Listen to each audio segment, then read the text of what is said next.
Hello student. आज हम प्राचीन भारत में प्रमुख शिक्षा केंद्रों के बारे में पढ़ेंगे।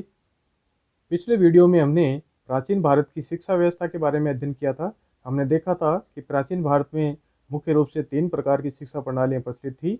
पहली वैदिक शिक्षा प्रणाली, दूसरी जो है बौद्ध शिक्षा प्रणाली और तीसरी जो है जैन शिक्षा प्रणाली थी।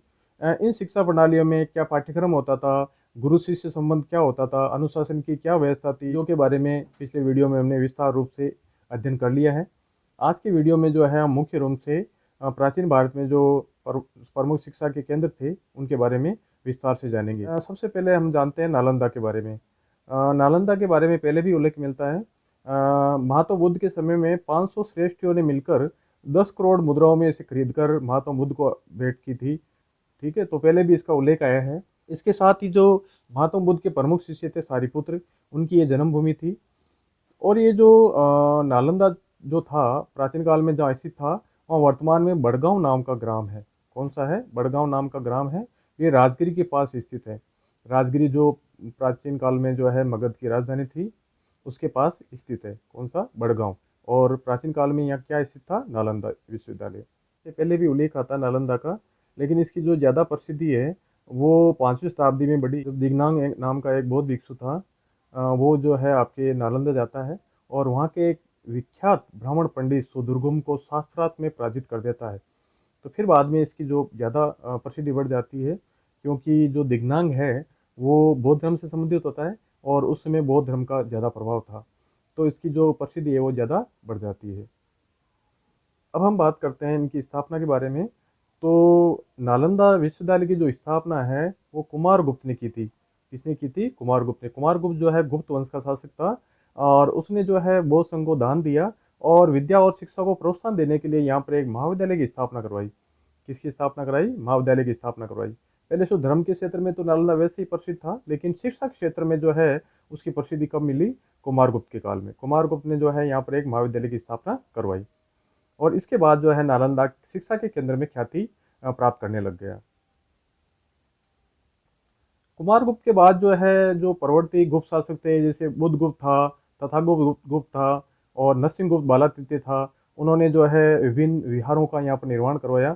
साथ ही इस विश्वविद्यालय को जो है संरक्षण दिया और इससे क्या हुआ कि बहुत ज़्यादा उसकी जो है प्रचार प्रसार हुआ और बहुत सारे विद्यार्थी जो है यहाँ पर पढ़ने के लिए आने लग गए।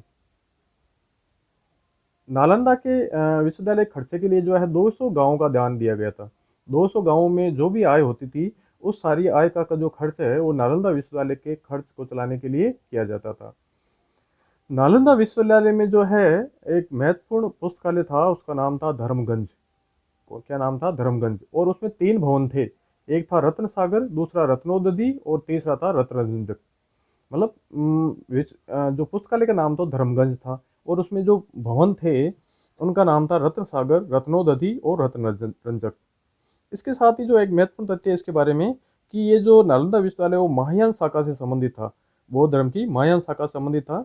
देखो, बौद्ध धर्म की 2 मुख्य शाखाएं थी, हीनयान और महायान, और ये नालंदा विश्वविद्यालय जो था वो बौद्ध धर्म की महायान शाखा से संबंधित था। हेंसवांग के समय सीलभद्र यहाँ के कुलपति थे। देखो, हेंसवांग जब आया था तो सीलभद्र नाम के विद्वान जो थे वो यहाँ के कुलपति थे। क्या थे? कुलपति थे। और ये जो सीलभद्र जो थे वो समतट बंगाल के निवासी थे। समतट जो बंगाल में है वहाँ के निवासी थे। 7वीं शताब्दी में भारत भ्रमण के लिए आए चीनी यात्री हेंसवांग और इसिंग के यात्रा विवरणों से इस विश्वविद्यालय के बारे में जानकारी मिलती है। यहाँ 10,000 छात्रों को पढ़ाने के लिए 2,000 शिक्षक थे। ये हेंसवांग और इसिंग जो अपने ग्रंथों में इस बात का उल्लेख करते हैं कि इस विश्वविद्यालय में क्या क्या व्यवस्थाएं थी, कितने छात्र थे, कितने जो है शिक्षक थे, इन सब चीज़ों के बारे में वो बताते हैं। देखो, हेंसवांग ने तो यहाँ पर रह के पढ़ाई भी की थी, विभिन्न ग्रंथों का अध्ययन भी किया था। हाँ, ठीक है, तो हेंसवांग बहुत अच्छी तरह इसके बारे में बताता है। नालंदा के प्रसिद्ध शिक्षकों में आर्यदेव और दिगनांग दक्षिण भारत के, धर्मपाल कांची के और गुणमती और स्थिरमती वल्लभी के निवासी। देखो, विभिन्न एग्जाम में कई बार पूछा जाता है कि कौन से जो नालंदा विश्वविद्यालय में जो प्रसिद्ध शिक्षक थे वो कहाँ से संबंधित थे, किस क्षेत्र के रहने वाले थे। तो देखो, आर्यदेव और दिगनांग जो थे दक्षिण भारत के रहने वाले थे, धर्मपाल जो थे कांची के रहने वाले थे और गुणमती और स्थिरमती जो थे वो वल्लभी के रहने वाले थे। ठीक है।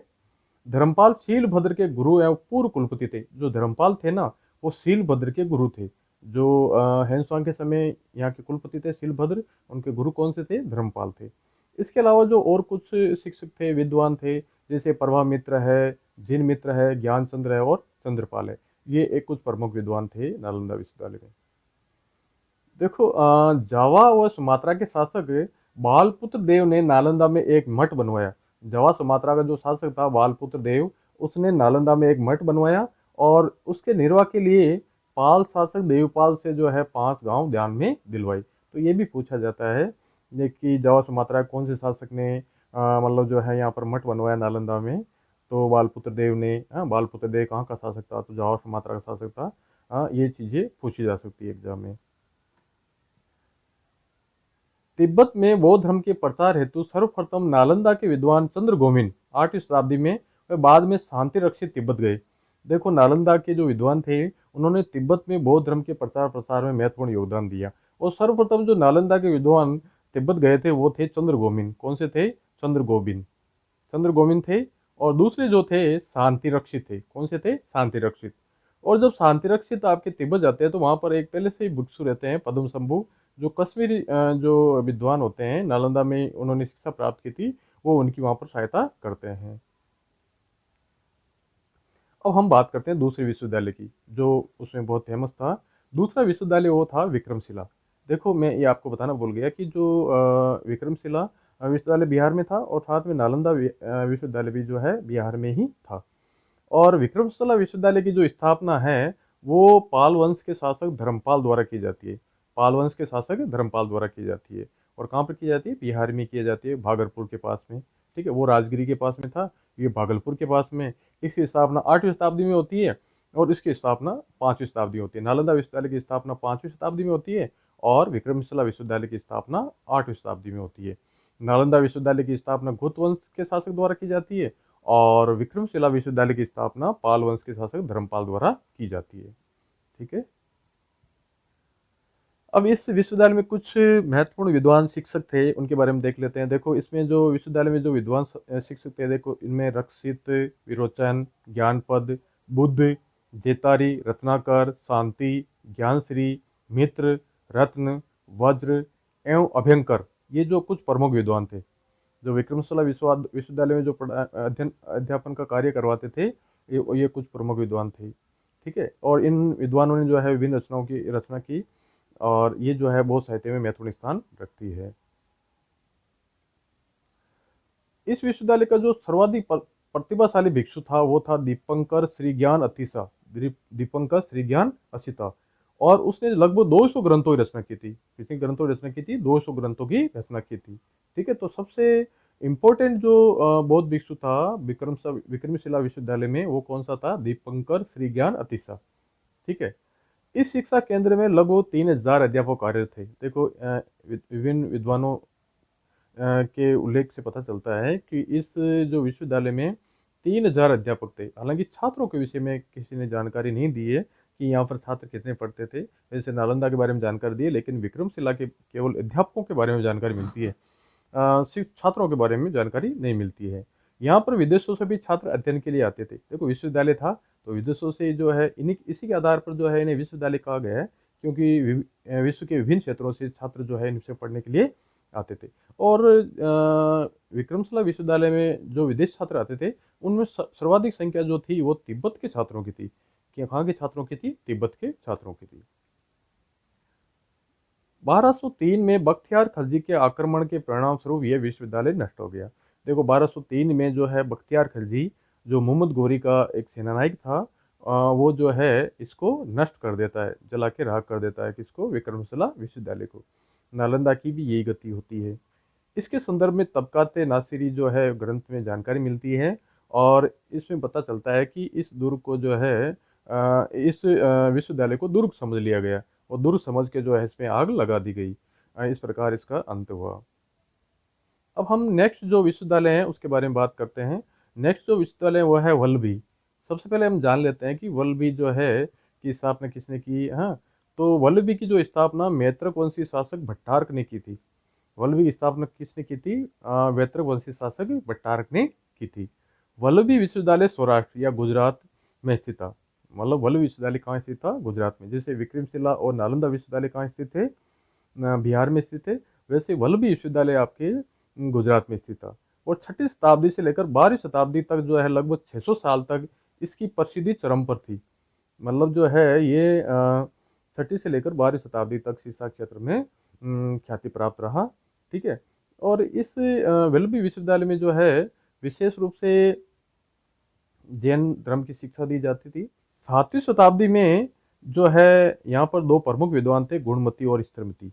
7वीं शताब्दी में यहाँ पर दो प्रमुख विद्वान कौन से थे? गुणमती और स्थिरमती।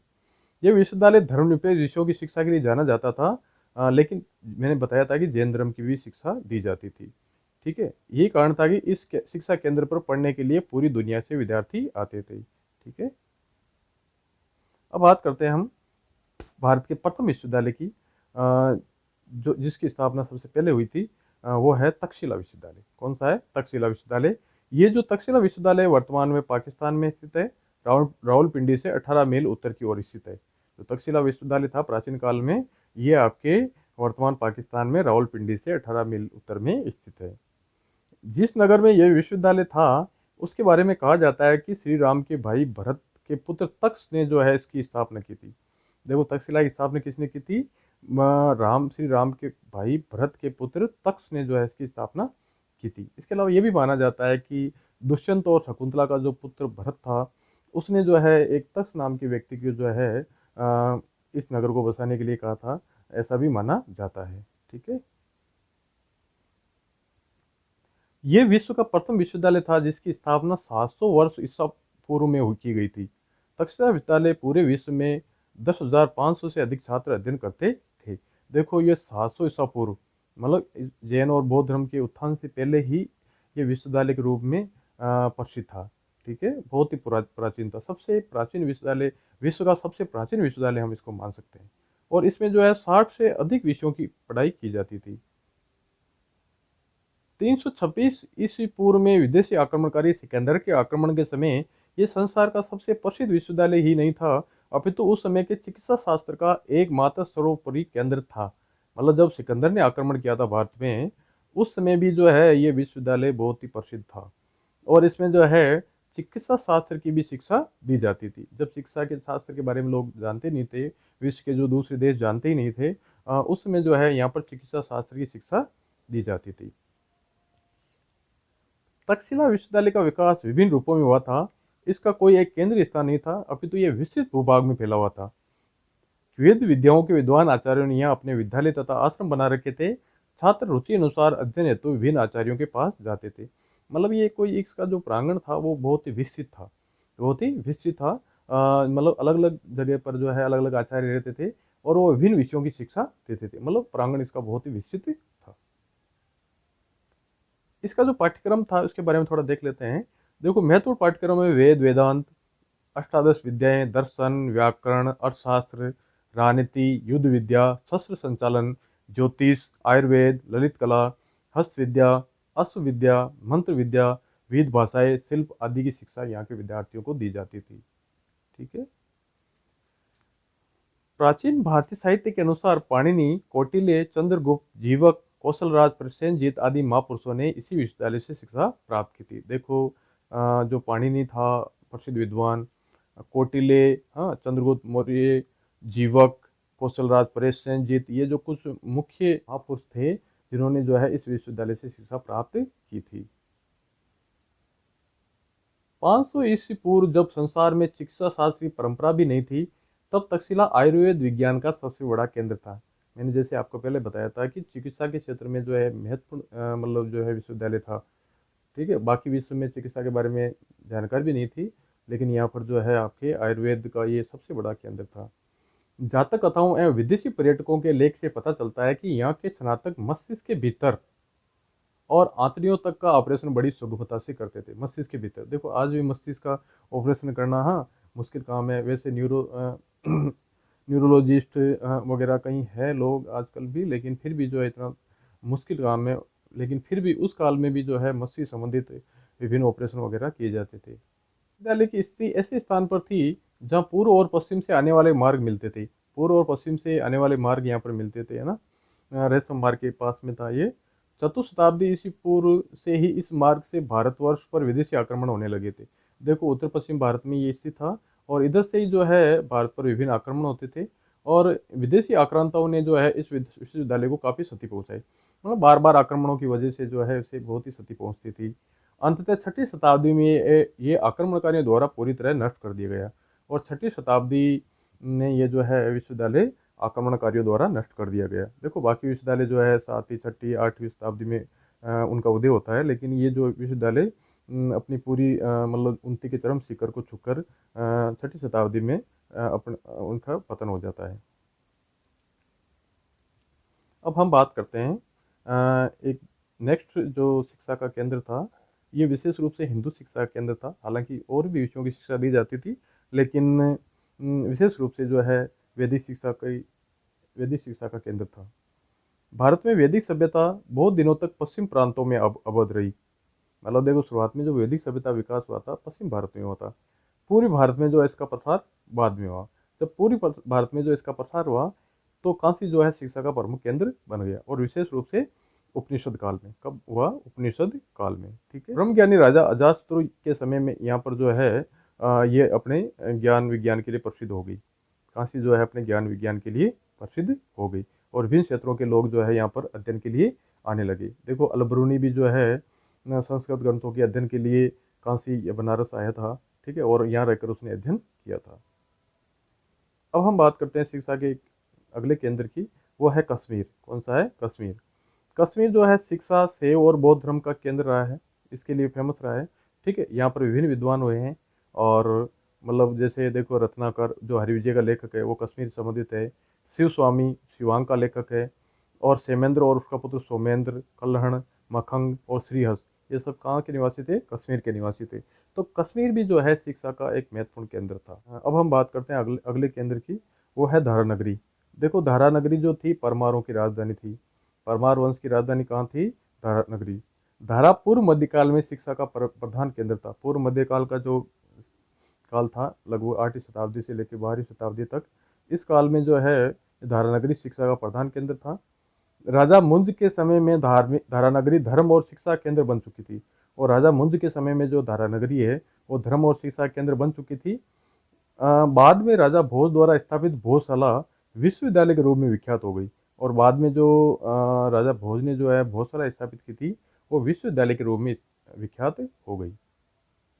देखो राजा भोज जो थे बहुत बड़े विद्वान थे और कहा जाता है कि उन्होंने धर्म, खगोल विद्या, कोश रचना, भवन निर्माण, काव्य, औषध शास्त्र आदि विभिन्न विषयों पर जो है पुस्तकें लिखी थी जो अब भी विद्वान है। उनमें से देखो कुछ है सरस्वती कंठाभरण, श्रृंगार मंजरी, चंपू रामायण, चारुचर्या, तत्व प्रकाश और विहार समुच्चय आदि। ये जो ग्रंथ है वो परमार शासक भोज द्वारा लिखे गए थे।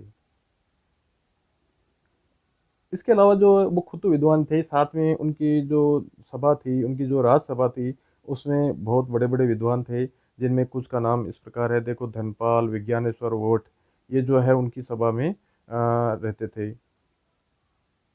देखो भोज जब जीवित थे तो उनके बारे में कहा जाता था कि अधधारा सदा धारा, सदा लंबा सरस्वती, पंडिता मंडिता सर्वे भोज राज्य भूवि स्थित। मतलब आज जब भोजराज धरती पर स्थित है तो धारा नगरी सदा धारा अच्छे आधार वाली है और सरस्वती को सदा आलंबन मिला हुआ है। सभी पंडित आदृत है, मतलब सभी पंडितों का आदर किया जाता है। धारा नगरी जो है आधार मिला हुआ है उसको, और जो है सरस्वती को भी आलम मिला हुआ है जब भोज इस दुनिया में है। ठीक है। और बाद में जब उनकी मृत्यु हो जाती है, जब उनका देहांत हो जाता है तो कहा जाता है अधधारा निराधरा निरालंबा सरस्वती पंडिता खंडिता सर्व भोजराजे दिवंगते।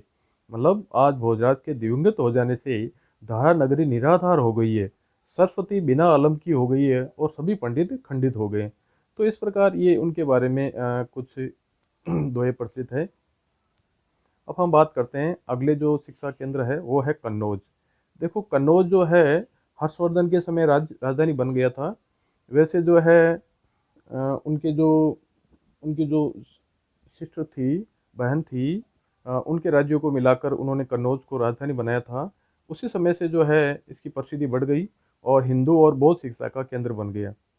देखो कन्नौज में बहुत बड़े बड़े विद्वान थे, हर्ष स्वयं भी विद्वान था, उसने भी बहुत सारे ग्रंथों की रचना की थी। इसके साथ ही उनके सभा में जो बाण भट्ट थे, उन्होंने भी बहुत सारे ग्रंथों की रचना की थी। और इसके अलावा भी और भी विद्वान थे जिन्होंने यहाँ पर रहकर अध्यापन कार्य करवाया था और विभिन्न ग्रंथों की रचना की थी। और ये 7वीं शताब्दी से लेकर 12वीं शताब्दी तक शिक्षा के केंद्र के रूप में बना रहा। इस प्रकार अगला जो है वो है अनिलपट्टन। अनिलपट्टन जो थी चालुक्य वंश की राजधानी थी, चालुक्य वंश की राजधानी थी और ये शिक्षा के लिए विख्यात थी। यहाँ पर हिंदू दर्शन के अतिरिक्त जैन धर्म और दर्शन की भी शिक्षा दी जाती थी। ठीक है, जैन शिक्षा का भी एक बड़ा केंद्र था। यहाँ पर एक प्रसिद्ध विद्वान थे हेमचंद्र। उन्होंने व्याकरण, छंद, शब्द शास्त्र, साहित्य, कोश, इतिहास, दर्शन आदि विषयों पर जो है विभिन्न ग्रंथों की रचना की।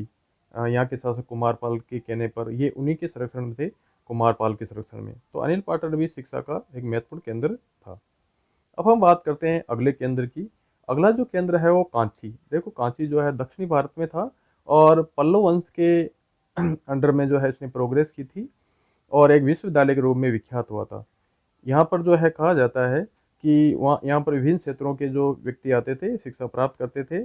इसके अलावा जो महाकवि दंडी था उसने भी कांची के राजाश्रय में रहकर विभिन्न ग्रंथों की रचना की थी। अब हम बात करते हैं पुष्पगिरी के विश्वविद्यालय की। पुष्पगिरी जो विश्वविद्यालय है वर्तमान उड़ीसा राज्य में स्थित था और इसकी स्थापना 30वीं शताब्दी में कलिंग के राजाओं द्वारा की गई थी।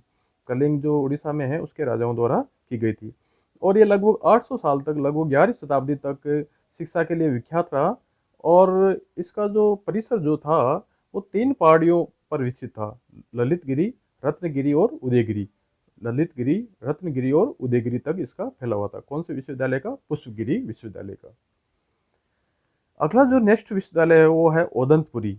ओदंतपुरी जो है प्राचीन काल का एक प्रमुख ऐतिहासिक स्थल था और ओदंतपुरी विश्वविद्यालय जो था ये नालंदा और विक्रमशिला की तरह ही विख्यात था, लेकिन इसके बारे में हमें ज़्यादा जानकारी नहीं मिलती है। अब हम बात करते हैं अगले शिक्षा केंद्र की, वो है शारदा पीठ। देखो 724 ईस्वी से लेकर 760 ईस्वी तक शारदा पीठ देवी सरस्वती का प्राचीन मंदिर हुआ करता था। देखो इस काल में जो है शारदा पीठ जो था सरस्वती का मंदिर हुआ करता था। कुषाण साम्राज्य के दौरान ये शिक्षा का प्रमुख केंद्र बन गया।